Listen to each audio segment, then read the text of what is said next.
fact, Peter usually spoke out of turn, usually got himself in trouble with his mouth. So he's not really known for listening. He's known for speaking, but that's one of the definitions in the Greek.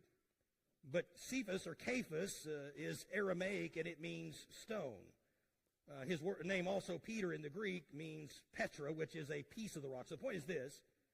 We know that Jesus, being God, is all-knowing. He understands everything about Simon.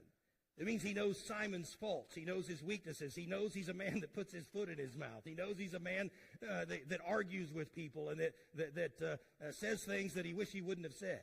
He knows he's a loudmouth, opinionated, abrasive, sometimes arrogant individual who's constantly getting in trouble.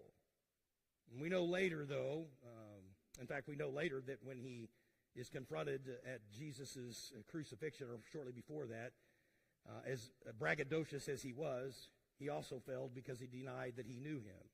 But in spite of all those shortcomings of Peter, Jesus in that moment, he looks at him, and yes, he sees his immaturity, and he sees all of his failures, that even the ones that haven't happened yet, but he loves him anyway.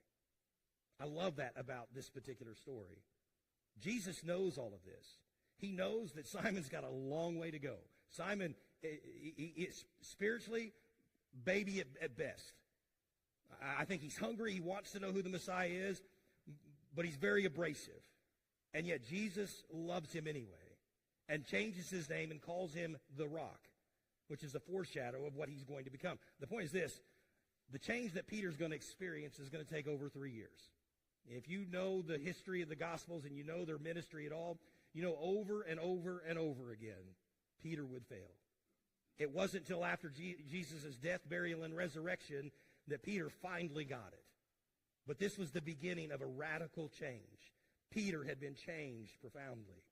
Nathanael's also changed. Nathanael actually, I think, is the original doubter. We always give that moniker to Doubting Thomas. But here Nathanael, when Philip tells Nathanael that they have found the Messiah, his response is pretty skeptical. In fact, he says this in verse 46. Can anything good come out of Nazareth? That's impossible. There is no way that the Messiah, the Son of God, has come from Nazareth. And from a human perspective, his skepticism is warranted because the prophecies of the Messiah really never mention Nazareth. They talk about Bethlehem.